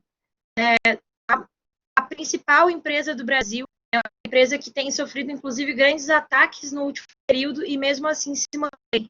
Então, a UNE, o movimento estudantil, os estudantes como um todo, participaram e carregam essa marca de quem fundou no Brasil a Petrobras através da campanha do Petróleo Nosso. Então, quando nós falamos sobre o movimento estudantil, também é importante que a gente saiba toda a história que nós carregamos, inclusive responsabilidade sobre isso. Quando nós falamos sobre a Petrobras, a gente está falando sobre algo que é nosso, né? Nosso porque é do patrimônio do povo brasileiro e é um patrimônio que vem fruto da nossa luta, né? Nós precisamos aqui também, né, ter essa consciência. Então, a UNE completa esse ano 83 anos de existência, né, com a sua fundação ali em 37, também, né, e com 3 anos de existência da UNE, a gente já começa na década de 40 essa luta pelo petróleo. Então, a UNE, desde lá, vem travando várias lutas, e já foi citado aqui sobre a ditadura. A Alice trouxe uma questão importante sobre as várias mulheres que lutaram contra a ditadura militar e que foram torturadas, foram mortas, que estiveram na linha de frente dessas lutas, e eu quero trazer aqui uma delas, a Helenira Rezende, que foi vice-presidente da União Nacional dos Estudantes, estudante da USP, foi torturada e morta porque não entregou os seus companheiros, né, durante a luta contra a ditadura. Então, dentre as várias mulheres guerrilheiras, né, que ajudaram a derrotar a ditadura, quero fazer essa menção honrosa aqui a Helenira. Enfim, gente, a gente vive um momento muito difícil no nosso país, né? Nós vivemos um momento de ataque à educação, né, de ataque à ciência, de ataque ao conhecimento científico. Quando nós falamos de ataque ao conhecimento científico, infelizmente as ciências humanas já sofriam há muito mais tempo esses ataques, mas agora nós temos um ataque generalizado ao conhecimento no geral, né? Isso vale para o que é produzido dentro das universidades públicas, mas também para o que é produzido dentro das universidades privadas. E quando um cientista é atacado, quando uma pessoa que dedica anos da sua vida em pesquisas, teses, teorias, até chegar em um artigo, uma publicação, em algo concreto, quando um deles é atacado, todos nós somos. Então, quando nós temos aqueles que desmerecem, por exemplo, o uso de vacinas, né, e eu acho que vocês, melhor do que eu, inclusive, sabem, problemas diplomáticos que nós vamos enfrentar, temos enfrentar, por essa irresponsabilidade, seja na questão de dizer que uma vacina não tem segurança, mas seja, inclusive, principalmente por colocar essa vacina em dúvida, fruto de quem está a exportando, né? Então, nós vivemos esse momento muito complicado, e é daí que, mais uma vez, cabe ao movimento estudantil, cabe às lutas da juventude se engrandecerem. Daí, às vezes, a gente olha com certo saudosismo, né, a luta contra a ditadura, enfim, toda a luta que os estudantes travaram, mas nós estamos fazendo isso também nesse tempo, de maneiras diferentes, porque o tempo, ele anda, né, em cada momento ele exige de nós uma postura, mas é de se saltar aos olhos que mesmo em um momento em que o Brasil vive uma das suas piores crises econômicas, políticas, em meio a uma crise sanitária, ainda assim o movimento estudantil se organizou e conseguiu o adiamento do Enem, por exemplo, né, porque nós vivemos uma crise sanitária que só aprofundou mais ainda as desigualdades. Então, vejam bem, né, na minha cidade, uma capital, Porto Alegre, 88% dos alunos não têm acesso à internet. 88% dos alunos ali da rede básica, enfim, né, não cabe aos estudantes universitários, mas esse número não difere tanto. Então, nós tivemos uma grande luta, né, pelo adiamento do Enem e um Ministério da Educação completamente desacreditado, em diversos momentos sumido, né, e, enfim, é uma grande vitória do estudantil, assim como a aprovação permanente do Fundeb. Né, nós dependemos dos fundos do Fundeb para garantir a educação básica no nosso país, e ainda assim isso estava, né, em xeque. Havia a possibilidade de o Fundeb não mais existir, e isso fecharia milhares de escolas pelo Brasil, e ainda assim o movimento estudantil se organizou em momentos tão difíceis e conseguiu conquistar, né, o Fundeb permanente. Então, existem uma série de lutas que estão sendo travadas hoje, e fica a pergunta também, né, quando me chamaram aqui para falar sobre o futuro do movimento estudantil, qual que é o nosso futuro? Infelizmente, o nosso futuro é um pouco incerto, não temos como saber assim hoje, né, porque, enfim, a situação política do Brasil é um caos, mas sim, em outros momentos o movimento estudantil estava aí criando estatais. Eu não sei se essa é bem a nossa missão de agora, né, nesse tempo. Talvez não caiba agora o movimento estudantil lutar tão fortemente pela estatização de empresas, quando, na verdade, a gente está lutando contra aspectos básicos, né, como as pessoas estão morrendo de fome. E como que nós, estudantes universitários de diversos cursos, de diversas universidades públicas e privadas, podemos usar a nossa graduação, o nosso conhecimento para mudar essa situação no nosso país. Quando nós pensamos em futuro do movimento estudantil, nós precisamos pensar nas nossas ações no presente, o que nós estamos fazendo e como que nós vamos usar os nossos diplomas para isso.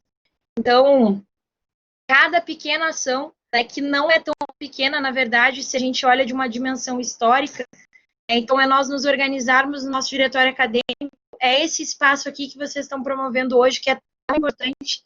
Eu dei uma olhada ali na programação do evento, foi um grande evento, tem sido um grande evento, e, enfim, vocês trazerem esse debate para cá também é importante, porque nós vivemos uma época no Brasil onde vários debates avançaram, mas infelizmente a gente recebeu em várias coisas. Então esse é o momento de nós afirmarmos que nós queremos um Brasil antirracista, um Brasil onde as mulheres sejam livres, né, que elas ocupem todos os espaços da política, da ciência. Nós queremos um Brasil da diversidade, e nós queremos, sobretudo, um Brasil soberano. Nós queremos um Brasil que não se curva aos interesses de outros países, mas que sim consiga ter uma política internacional forte, que funcione para os interesses próprios, né, do nosso povo, da nossa dignidade, da nossa vida. E como que nós podemos atuar nisso, né? É uma resposta muito ampla. Eu não tenho dúvidas que a organização do movimento estudantil nos diretórios acadêmicos, nos DCEs, nas UES, na União Nacional dos Estudantes, que hoje, se não a maior, é uma das maiores oposições organizadas ao atual governo e os cortes que a gente tem tido na educação.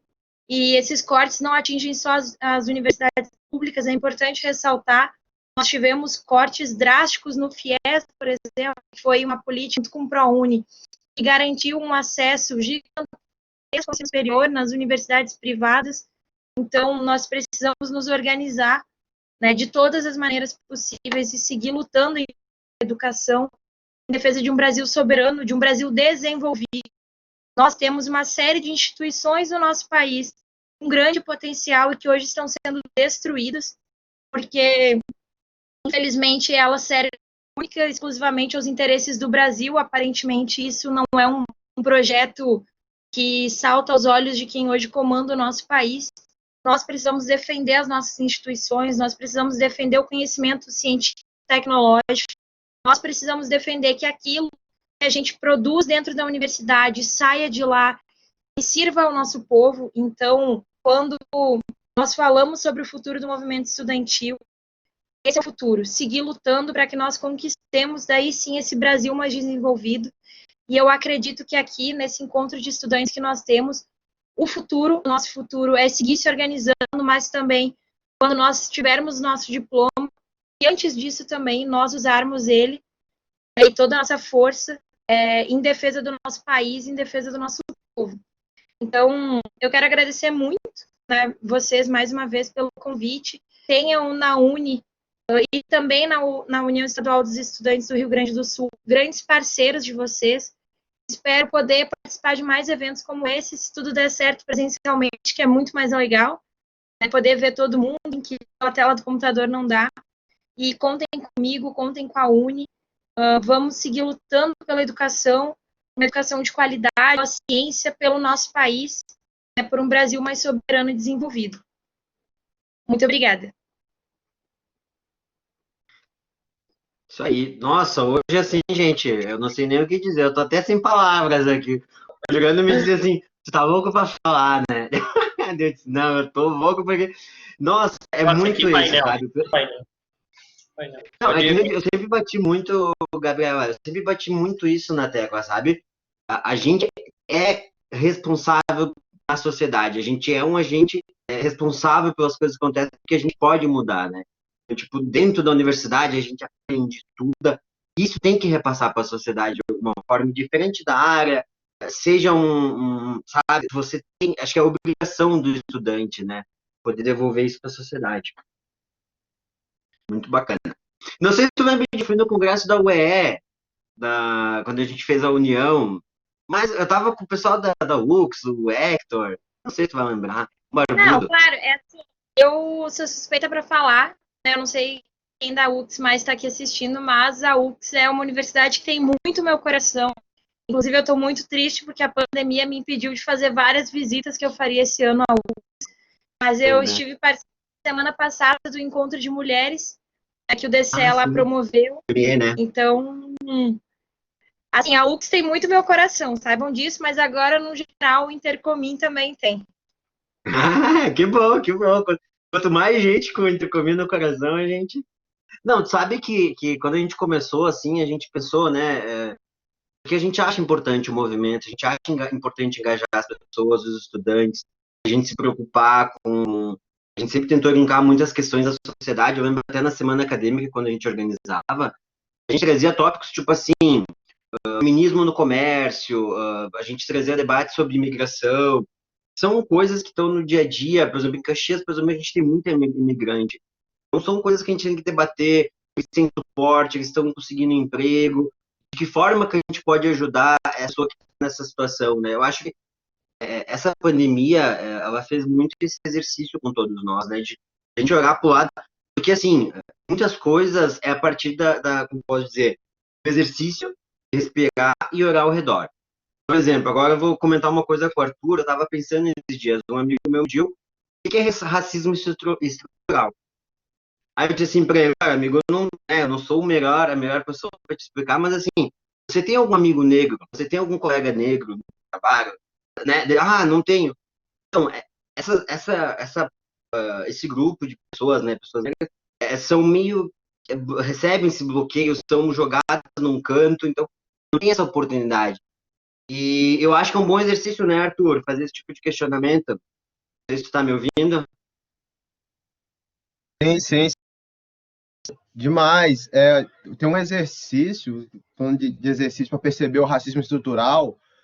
Cara, quando tu for em algum lugar, um restaurante chique, um restaurante bom, quando tu for a um evento, um show, faz o exercício de perceber à sua volta quantos negros estão se divertindo e quantos negros estão trabalhando, entendeu? É um exercício assim, cara, infelizmente não falha.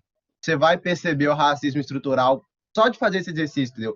O racismo estrutural é isso, é as pequenas coisas que muitas vezes a gente não vê, mas que fazem um mal gigantesco. Sabe o que é engraçado? Quando as pessoas fazem, por exemplo, eu, né? Eu parei para pensar, às vezes eu não tenho um amigo negro no meu círculo. Eu tenho primos, parentes, enfim, mas daí tu começa a fazer esse tipo de exercício, aí sim que é chocante.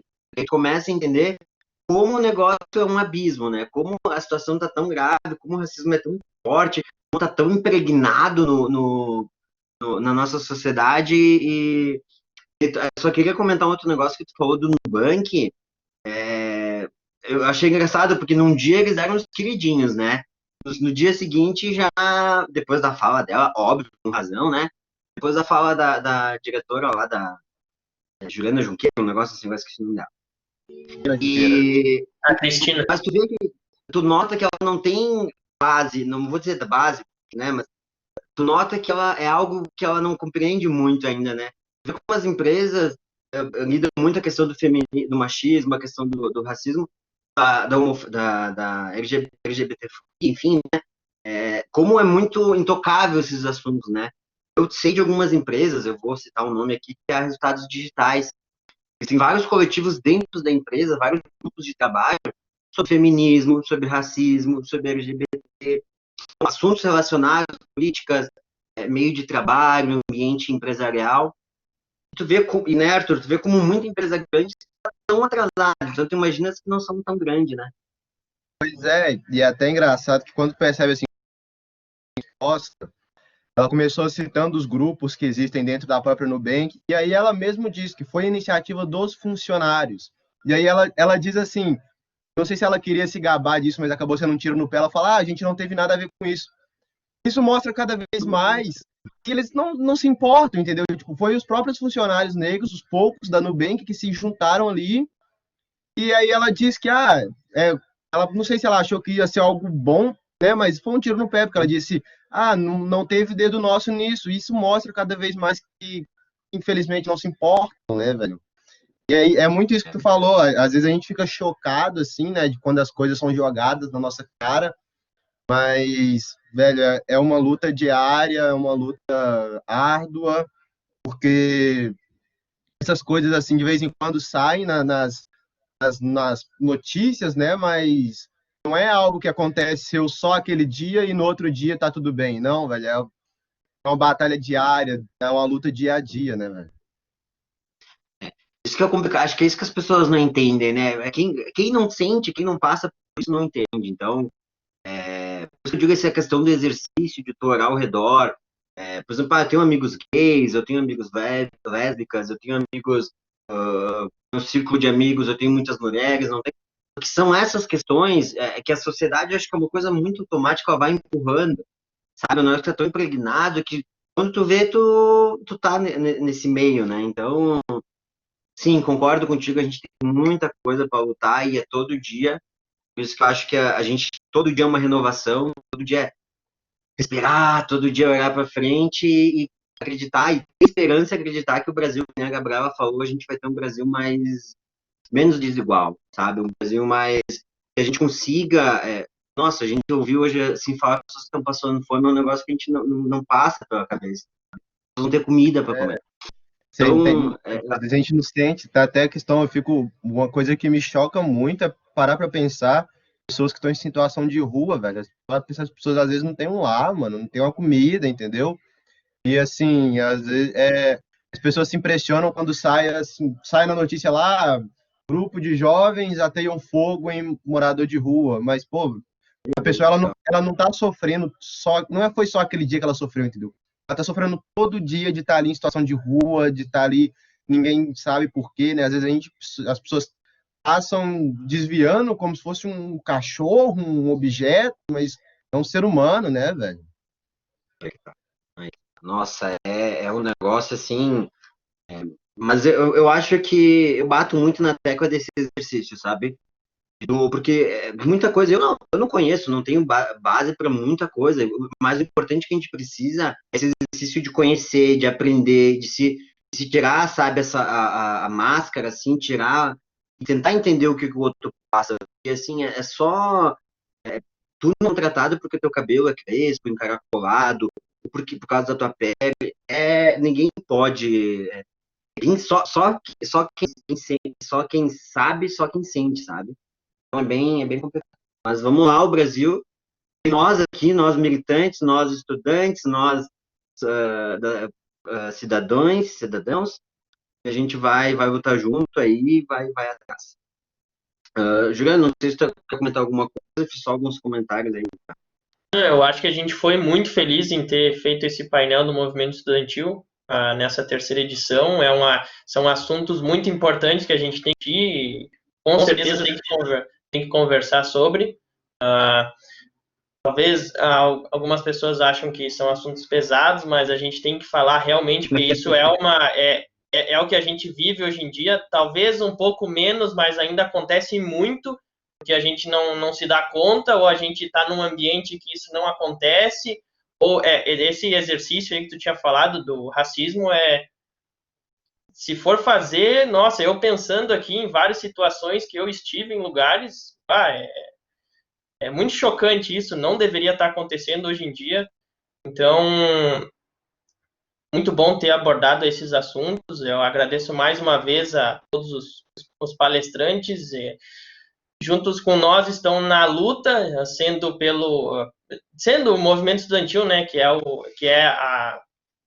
o DA, que é o DCE e a UNE e tudo mais. E é muito importante. Eu sempre comentei com o Renan isso, porque foi justamente por causa da tua que eu entrei que a gente se juntou para fazer o intercomin no diretório acadêmico, porque eu era um aluno que entrava na UX e ia para aula e depois voltava e ia para casa, e era isso. E minha visão era sempre essa restrita, e de anos para trás, que eu entrei no diretório acadêmico, a visão completamente muda, tu descobre muitas coisas e tu entende que tu sendo uma pessoa que também representa alguns alunos, a gente tem o poder de mudar as coisas, e a gente tem que fazer isso, e é muito importante que a gente saiba que a gente pode fazer isso, porque tem muita gente que acha que não dá, nem a Gabriela tinha comentado antes, a minoria, mas a minoria se juntando, muitas pessoas aderem a isso, então o movimento tem que iniciar e pensando que vai acontecer, e vai acontecer realmente. Então, muito obrigado a eles, o pessoal que está assistindo até agora, escolheu o painel do movimento estudantil. Muito obrigado, a gente agradece pelo... É triste encerrar o Intercomin mais uma vez, ainda mais virtual, a gente gostaria de ter produzido ele, organizado ele presencialmente, mas impactou tanto presencial, porque como a gente postou arte, o Brasil inteiro, pessoas do Brasil inteiro estão olhando o evento, seja por painel de movimento, seja por outros painéis, então é isso que a gente quer e a gente sempre quis isso no Intercomin. Foi um movimento que iniciou pelo diretório acadêmico, a gente seguiu trabalhando junto com a coordenação, os diretórios acadêmicos, as pessoas os palestrantes que falaram agora há pouco ajudaram muito a gente em divulgação, a gente ajuda eles, então é tudo uma troca, é esse network aí que a gente precisa. É isso que o Renan sempre bate na tecla disso, a gente precisa fazer isso, a gente tem que lutar e tem que continuar fazendo. E a gente pensa, claro, em fazer o Intercomin, já avisando que vai acontecer ano que vem. Vai ter a vacina, isso com certeza, eu acho que vai terminar a pandemia, o quanto antes sair essa vacina, melhor a gente poder fazer presencialmente, mas de qualquer maneira, a gente vai ter sim o terceiro Intercomin. Eu acho que eu só vou abrir uns minutinhos para a Gabriela, para Alice, o Leandro, o Arthur, dar um tchau, isso aí. Enfim.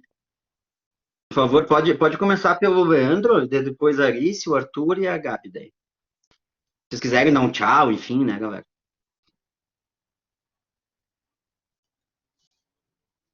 Se não quiserem, tá tudo bem também. Tô esperando os outros manifestar, mas já, pra não ficar esse silêncio aí, pô, de novo, velho. Já agradeci no particular cada um, já falei no começo e vou falar. Muito obrigado. Cara, a luta é essa, velho. Não é só compartilhar quadradinho preto lá no Instagram, velho. É abrir esses espaços de fala, é falar, é tocar na ferida, entendeu? O Juliano falou ali, pô, é um assunto complicado, delicado, pesado, mas tem que ser falado, velho. Tem que ser falado, precisa ser falado, né? Então, assim, é uma atitude extremamente louvável essa do espaço. Claro, não só para a luta antirracista, né? Para a luta dos estudantes, do movimento estudantil, principalmente nesses últimos anos que vem vindo sofrendo corte de verba, fake news e tudo mais. Então, assim, a luta está cada vez mais intensa, mas que fica o aviso para eles que quanto mais intenso for o ataque deles, mais intenso vai ser a nossa É bem contrapartida isso. aqui. A gente não vai descansar, não vamos dormir no ponto, e a gente só para quando o Brasil mudar. É isso aí. Quer falar, Leandro?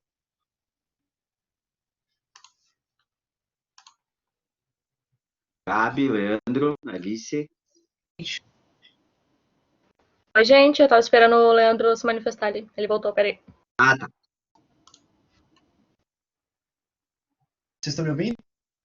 Agora sim. Agora tô te ouvindo.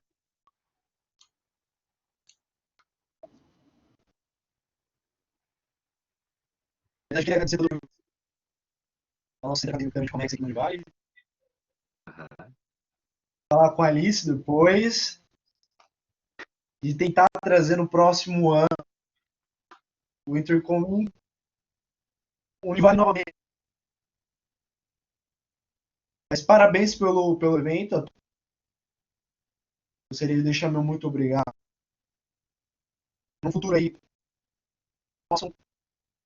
que possam contar não só com divulgação, mas com organização.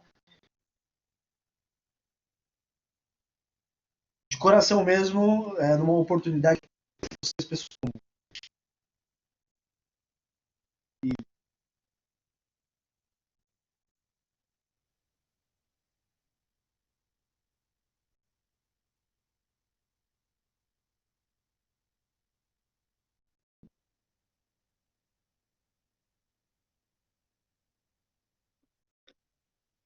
Leandro, tu tá nos ouvindo? Acho que caiu. Agora voltou. Voltou. Ai, garoto. Vocês Sobe viram? na caixa d'água. Não sei o que está acontecendo, eu tô com internet, tá tudo bom. Só que eu não sei até onde vocês ouviram. Eu vi a parte que tu quer ano que vem trazer o Inter pra mim de novo, tu agradeceu. Tem umas baita de umas cortadas, mas isso aí a gente conversa depois no privado. Não, fechou. Um grande abraço, que conte conosco, né? Não só para divulgação, mas para organização independentemente. E que no futuro a gente se conheça logo, né? A gente se conheça pessoalmente para eu poder agradecer vocês e poder também estar nesse networking aí, independentemente. Agora eu sou da Escola de Negócios, né? Quem sabe a gente seja envolvido em alguns outros projetos. E só para encerrar o que a gente estava conversando antes de ontem, chegou ao STF a obrigatoriedade ou não da vacina. Então esperamos o melhor para o Brasil e que a gente possa se encontrar no próximo ano. Uma boa noite, muito obrigado. Isso aí. Obrigado, Leandro. Muito Falar em obrigado. si. Alice também organizador. Então, gente, eu queria agradecer pelo convite, pela oportunidade de fazer parte da organização. A gente teve algumas reuniões, alguns dias bem corridos, teve dias que a gente não conseguiu participar, teve dias que outras pessoas não conseguiram participar. A Isabela era para estar aqui hoje também. Enfim, eu queria agradecer a vocês dois pelo trabalho que foi feito, pela oportunidade de falar aqui, pela oportunidade de trazer profissionais que são do meu meio, que são o Eduardo e a Márcia, e principalmente pela Nath também, pelo Ayrton, que deram um suporte assim sensacional pra gente. E no ano que vem a gente se vê. Muito obrigada ao pessoal que tá aí por enquanto. A gente que agradece. A gente agradece, basta, tem palavras para agradecer. Acho que eles se Sabe que incomodaram tu com falou a de reunião. motivos?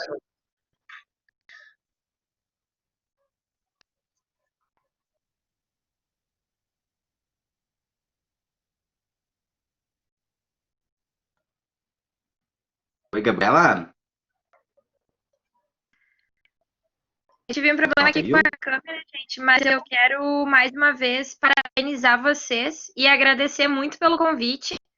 Podem sempre chamar, contar com a gente, contar com a Uni, qual é do Rio Grande do Sul. Enfim, mais uma vez, parabéns. Espero que nós nos encontremos aí por muito tempo e por várias universidades no Brasil em luta em defesa do nosso país, em defesa da educação. Tá bem? Muito obrigada, viu? Isso aí, a gente que agradece. Juliana, vou só dizer um obrigado a todo mundo, pessoal. Obrigado, Alice. Obrigado por ver a Prof. Nathalie mandando comentários ali. Obrigado, gente. A Univari foi sensacional. Esse ano a gente.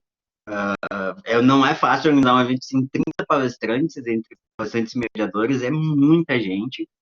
Tem várias atividades, a gente foi um ano bem puxado, ainda mais online, então aquela coisa. Mas agradecer todos os palestrantes, Leandro do DCE, Alice, o Arthur, a Gabriela, todos eu tenho um carinho enorme, vocês são sensacionais, obrigado por participar com nós desse painel. E sem dúvida, o que tiverem de projeto, o que tiver de parceria, contem conosco que a gente vai ajudar, seja divulgando, seja participando, seja pegando junto, a gente está junto. Muito obrigado a todos também que estão nos acompanhando até agora, que já é quase 10 horas, numa sexta-feira, só guerreiros, né? E é isso aí, pessoal. Muito obrigado. Até 2021. Próximo Intercomum. Muito obrigado mesmo. Muito obrigado. Boa noite, pessoal. A gente agradece mais uma vez. Bom, excelente, excelente. Que nem o Renan falou, agradecimentos, nossa, enormes ao pessoal da Univale, aos DAs, aos diretórios acadêmicos que nos ajudaram nesse tempo todo. E assim, eventos presenciais, a gente notou que evento online também é tão trabalhoso quanto presencial. É bastante coisa se pensar. É muita ideia, muita coisa surge, assim, a gente tem que cortar, porque se fosse, nossa, né, ia fazer muita coisa. Ia fazer 5 dias de evento. Então é bom também, a gente aprende, como sempre, como no primeiro e no segundo, a gente aprendeu muito para fazer o terceiro evento aqui. E, sem palavras. Né? Tem toda uma luta por trás aí, mas o ganho depois, ele é, nossa, enorme, enorme, enorme. E com certeza a gente vai dar sequência, assim, no ano que vem, nos próximos aí, porque o Intercomum nasceu e é algo que está crescendo cada vez mais.